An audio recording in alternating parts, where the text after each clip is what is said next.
ఆ విద్య పక్కకు తీసుకెళ్లి ఏం మాయమాటలు చెప్పిందో ఏమో. అప్పు తీర్చేస్తానని అవే 2 లక్షలు తీసుకుని వెళ్ళాడు. అదే నిజమైతే మావయ్య జీవితంలో వాడిని క్షమించడమ్మా. అదే నాకు భయంగా ఉందే. సరే, నేను వాడు కాల్ చేస్తానుండు.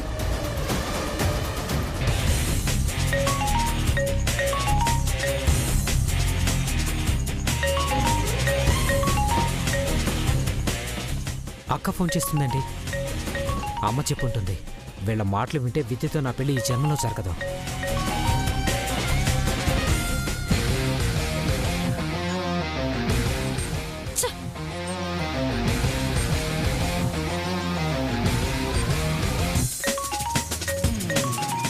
ఫోన్ ఎత్తిచ్చావురా దరిద్రుడా.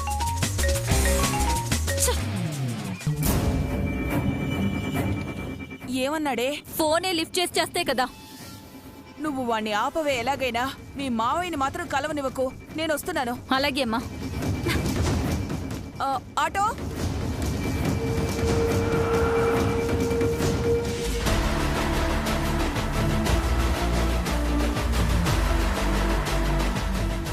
విద్యా, విద్యా, విద్యా, విద్యా. బాలు, ఇదిగో మావయ్య దగ్గర నేను తీసుకున్న 2 లక్షలు.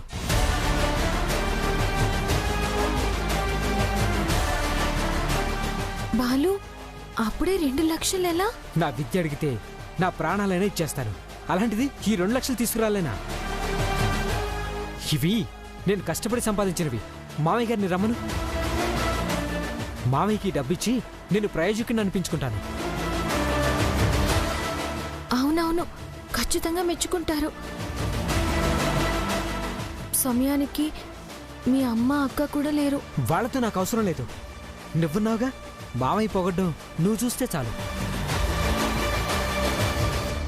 నాన్నా, నాన్నా, ఒక్కసారి ఇలా రండి.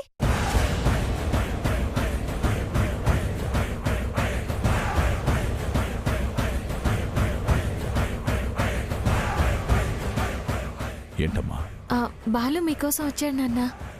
మీరే అన్నారు కదా మావయ్య, జీవితం అంటే భయం, ఎదగాలన్న కసి ఉండాలని. అవి నాకు వచ్చేసాయి మావయ్య. ఇదిగో, మీరు వ్యాపారం పెట్టుకోవడం కోసం నాకు ఇచ్చిన 2 లక్షలు మావయ్య, తీసుకోండి.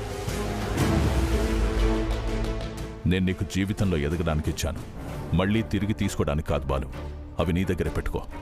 మంచిగా వ్యాపారం చేసుకుని జీవితంలో స్థిరపడు. అది చాలు నాకు. వద్దు మావయ్య, మీ డబ్బు మీకు ఇచ్చేసి నా కాళ్ళ మీద నేను నిలబడాలనుకుంటున్నాను. ఈ డబ్బు మీకు తిరిగి ఇవ్వకుండా ఇప్పటికే చాలా తప్పు చేశాను మావయ్య, తీసుకోండి.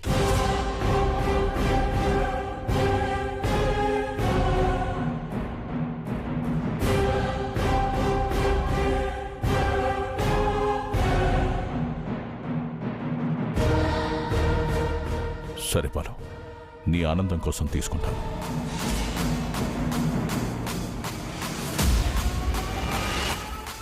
విద్య, ఈ డబ్బు లోపల దాచిపెట్టు.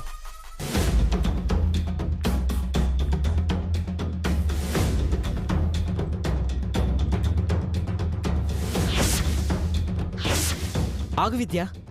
మావయ్య, ఆ డబ్బులు కరెక్ట్గా ఉన్నాయో లేదో లెక్క చూసుకోండి.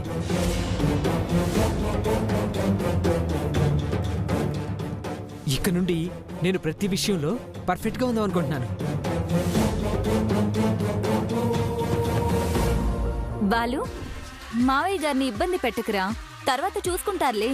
నీ మీద ఆ మాత్రం నమ్మకం మావయ్యకు ఉండదా ఏంటి?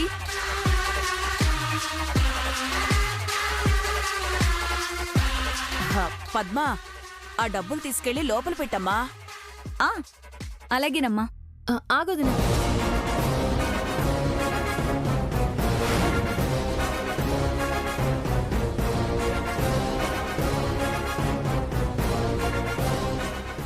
నాన్నకి బాలు మీద మంచి అభిప్రాయం లేదు. రేపొద్దున్న వీటిల్లో 1000-2000 తగ్గినా నాన్న చూసుకోకుండా ఎవరికైనా ఇచ్చినా మళ్ళీ బాలు మీద నమ్మకం పోతుంది. అవును మావయ్య, లెక్కేసుకోండి.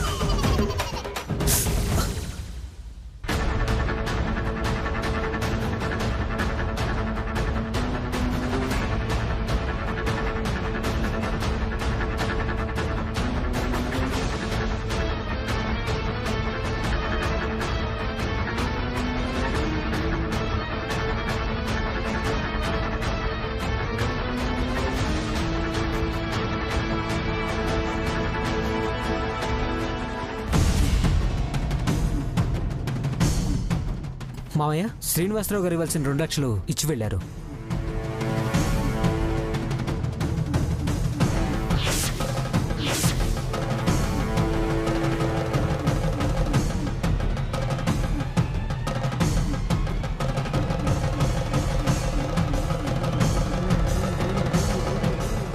ఏమైంది నాన్న? రేయ్!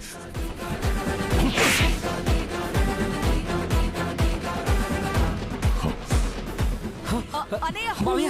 అన్నయ్య ఏమైందన్నయ్య? అన్నయ్య ఎందుకు కొడుతున్నారు? అన్నయ్య ఆగండి. కొట్టదు మావయ్య. కొట్టకండి అన్నయ్య. ఆగండి అన్నయ్య. మావయ్య నీలాంటి వెధవల్ని ఇంట్లో ఉండనివ్వడం పాపం రా. మావయ్య కొట్టదు మావయ్య. మావయ్య అన్నయ్య ఆగండి అన్నయ్య. ఏమైంది మావయ్య? మావయ్య ఎందుకు కొడుతున్నావు? పోనీలే అని నా దగ్గర ఉంచుకున్నందుకు అన్నయ్య నా ఇంట్లోనే నా దగ్గరే దొంగతనం చేస్తావా?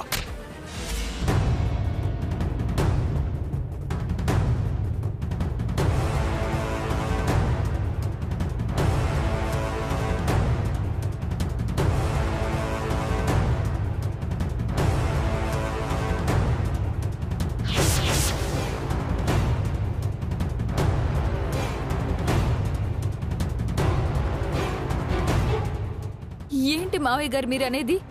వీడు దొంగతనం చేశాడా? ఎంత పని చేసావురా నిన్ను! అక్క అక్క కొట్టదక్క. అక్క వదక్క. అక్క కొట్టదక్క. రేయ్, అక్క ఎప్పుడు ఎక్కడికి రాకు, పో ఇక్కడి నుంచి.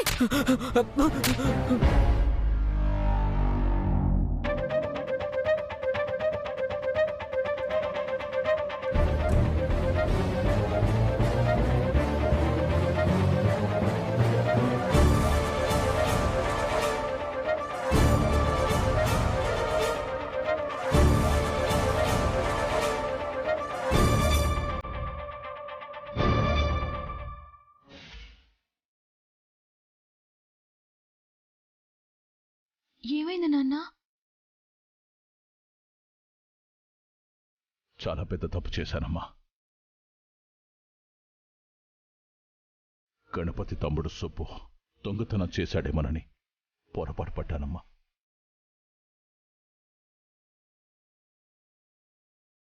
అప్పటికి ఆ సుబ్బు వాళ్ళ నాన్నగారి ఫోటో మీద ఒట్టేసి చెప్పాడు. కానీ నేను పూర్తిగా నమ్మలేదు. వీరేశమైతే చెయ్యి కూడా చేసుకున్నాడు. పాపం చెయ్యని తప్పుకు దొంగ అన్నందుకు అతనెంత బాధపడుతున్నాడు. సుబ్బు విషయంలో మీరు తొందరపడ్డారు అనిపిస్తోంది నాన్న. మనం కళ్ళతో చూసినవి కూడా కొన్నిసార్లు నిజం కావని చెప్పే మీరే అలా ఎలా చేశారు నాన్న?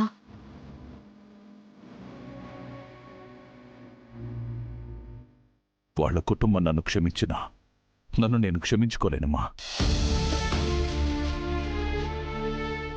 జీవితంతో ఈ బాధ నన్ను వేధిస్తూనే ఉంటుంది. ఒకసారి ఫోన్ చేసి ఇలా పొరపాటైందని సుబ్బు వాళ్ళ అమ్మగారితో ఒక మాట చెప్పండి నాన్న. ఫోన్లో పార్వతమ్మని అడగడం మాత్రమే కాదమ్మా, ఇంటికి వెళ్ళి అందరి ముందు నాదే తప్పని సుబ్బుకి చెప్తాను. అప్పుడైనా అతని బాధ కొంతైనా తీరుతుందేమో. మీరా ఇంటికి వెళ్ళి తలదించుకుంటారా మావయ్య? అదంత అవసరమా? ఎవరిని ఎక్కడ పెట్టాలో అక్కడే పెట్టాలమ్మా, లేకపోతే ఇలాగే జరుగుతుంది.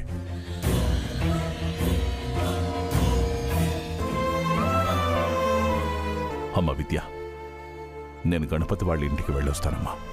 నేను వస్తాను నాన్న. మీ బదులు నేను క్షమాపణ అడుగుతాను.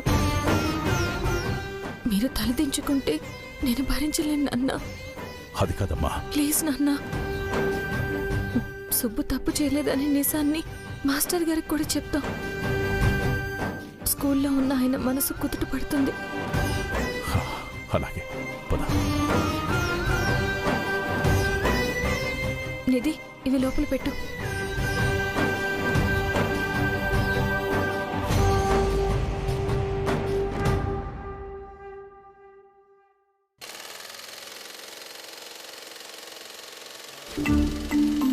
ఆహా, ఓహో, సూపరే సూపరే. తలనొప్పి తగ్గిందా? నువ్వు చేయి పెడితే తగ్గకుండా ఉంటుందా? కాకపోతే ఒళ్ళు నొప్పులే బాగా ఎక్కువగా ఉన్నాయి. అంతలా పనులేం చేసావు బావా? ఏటే అంత మాట అనేసావు? పాపం కూసుని తింటూ రోజు ఎంత అలసిపోతున్నాడు కదా తమ్ముడు. రోజు రోజుకి మీ మామయ్యకి నా మీద ఏడవడం ఎక్కువైపోతుంది. మావయ్య, అమ్మా, ఏట్రాలుడు అంత ఆనందంగా ఉన్నావు? జీతంగాని పెంచారేమో. నువ్వు తినమ్మా, నువ్వు చెప్పరా. చెప్తాను మావయ్య. సుబ్బు, సుబ్బు, సుబ్బు. ఏంటన్నా సుబ్బు లోపలున్నాడ్రా? రే సుబ్బు, సుబ్బు, రే సుబ్బు, విద్య ఫోన్ చేసిందిరా. ఈసారి 2 లక్షలు పోయాయంట.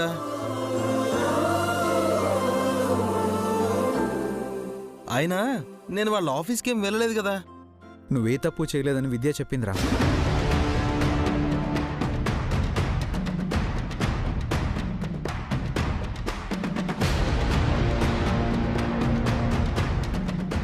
ఏంట్రా నువ్వనేది? పోయిన 2 లక్షలు దొరికాయంటమ్మా. విద్య వాళ్ళ బావనే తీశాడంట. సుబ్బుని అపార్థం చేసుకున్నందుకు పాపం ఆదినారాయణ గారు చాలా బాధపడుతున్నారు. అంటే మన సుబ్బు మంచోడని రుజువైపోయిందన్నమాట. పోనీలే, దేవుడి దయవల్ల నా కొడుకు తప్పు చేయలేదని అందరికీ తెలిసింది. మిమ్మల్ని అందరినీ చూస్తుంటే నాకు నవ్వొస్తుందమ్మా. ఎవడో బయటివాడొచ్చి నేను దొంగతనం చేశానంటే మీరందరూ నమ్మేశారు. నా మాట విని గట్టిగా నా వైపు ఒక్కరు కూడా నిలబడలేదు.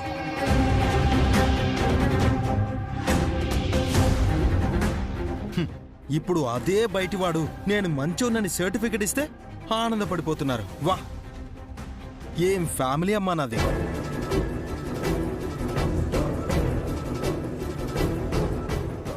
ఊళ్ళో వాళ్ల మీద ఉన్న నమ్మకం కన్న కొడుకు మీద లేకుండా పోయింది. అదేంట్రా అలా అంటావు? నువ్వు బావుండాలనే కదా మా అందరి కోరిక. తప్పుగా అనుకోకురా. అమ్మా పార్వతమ్మ, వద్దమ్మో వద్దమ్మా. మీ అందరి నటనలు చూసి నేను చాలా నేర్చుకుంటున్నాను. సుబ్బో, ఏం మాట్లాడుతున్నావు? అయినా తల్లిపోవని అంటేంటి? మా గాడెంతో నువ్వు అంతే. కాదో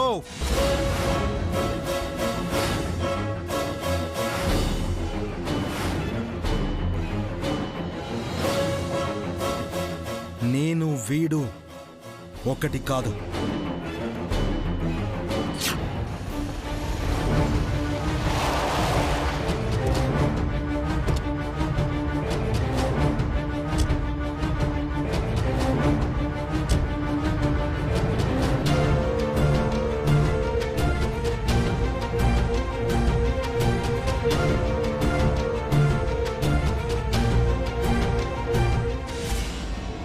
మీ అందరికీ ఈ గణపతి గాడంటేనే ఇష్టము, ప్రేమ. అసలు నేను ఒక నున్నానన్న విషయం కూడా మీకు గుర్తుండదు. సుబ్బు, అలా అనకరా. అబ్బో బాబోయ్ అన్న నడకిరెడ్డి, నిజంగా నేనంటే నీకు గాని ఇంట్లో వాళ్ళకి గాని ప్రేమ అనేదే ఉంటే విద్యతో నీ పెళ్లి జరగదని ఆ ఆదినారాయణ వాళ్ళకి ఫోన్ చేసి చెప్పు. అప్పుడు నమ్ముతా.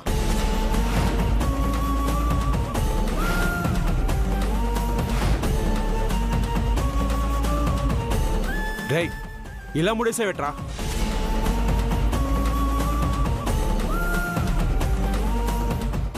అమ్మా, వదిన వాళ్ళొచ్చారు.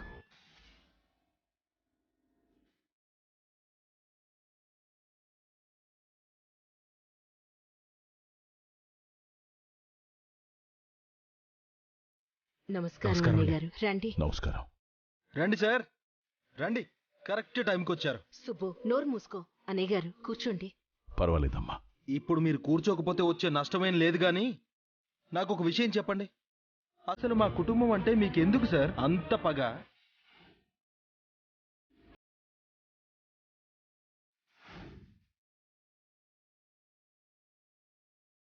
శుభు, ఏట్రా మాటలు? మామా,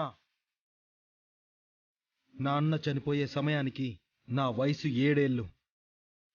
మీరందరూ మర్చిపోయి ఉండొచ్చు. నేను మర్చిపోలేదు. చేయని తప్పుకి నాన్న మీద నింద వేసి నాన్న పరువు తీశాను.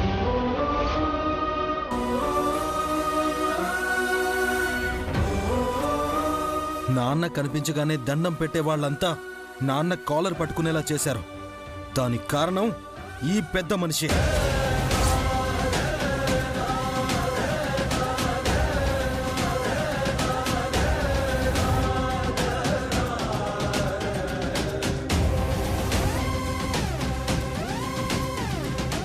ఇప్పుడు అంతే. నేను ఎంత చెప్తున్నా వినలేదు. నా మీద దొంగ అనే ముద్ర వేశాడు.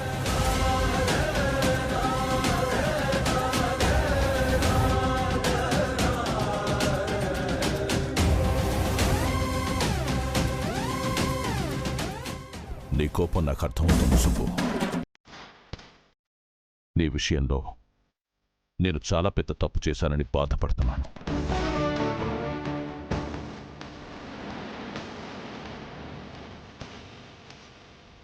ఆ తప్పుకు మీరు ఎలాంటి శిక్ష వేసినా నేను భరించడానికి సిద్ధమే.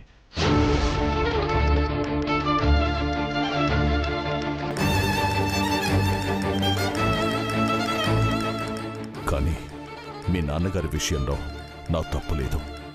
సామరస్యంగా పరిష్కరించుకుందామని పంచాయతీలో పెట్టాను. కానీ అంతలోనే ముసలి కన్నీరు కారిస్తే కరిగిపోయేవాడు ఎవ్వడూ లేడిక్కడ. సుబ్బు, తప్పుగా అర్థం చేసుకుంటున్నా. తప్పైపోయిందని ఫోన్ చేసి ఒక మాట అనేయచ్చు. అలా కాకుండా మన ఇంటికొచ్చి మరీ దోషిలా నిలబడ్డారు. అది ఆయన గొప్పతనం.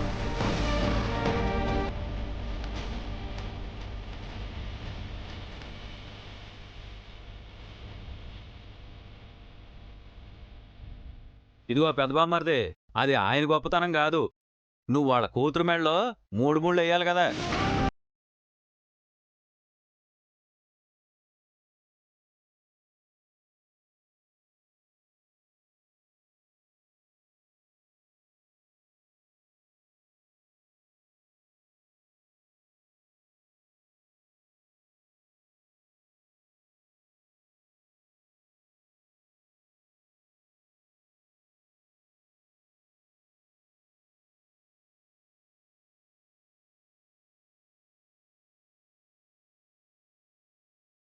సుబ్బు, నువ్వు దొంగతనం చేశావేమోనని అన్నయ్య గారు అనుమానించారు. కాని మీ బాబాయ్ వీరేశం నువ్వే దొంగతనం చేశావని నీ మీద చేయి చేసుకున్నాడు. మరి ఆయన తప్పైందని రాలేదేంటి? బా, ఈయనతో బాబాయిని పోల్చకమ్మా.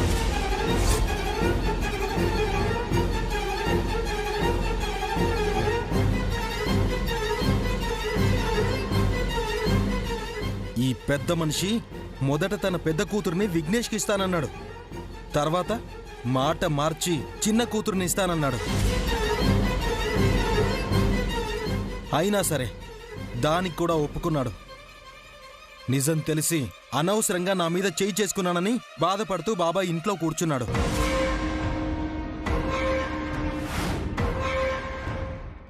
ఇదంతా ఎందుకు చిన్నబామ్మర్ది? పరువు నష్టం దావా వేద్దామా? లక్షలు మనల్ని ఎత్తుక్కుంటూ వస్తాయి.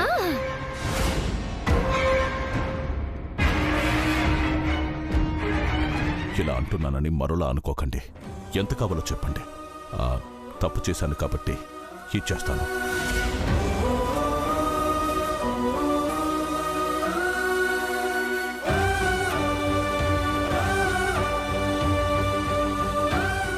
నీ ముష్టి డబ్బులు ఎవరికీ అవసరం లేదు ఇక్కడ.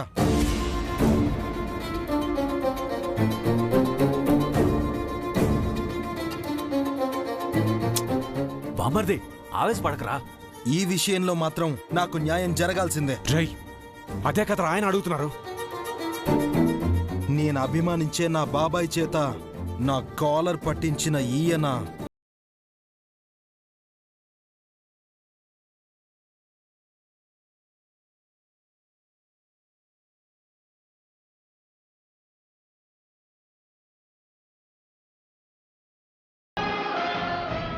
సుబ్బు,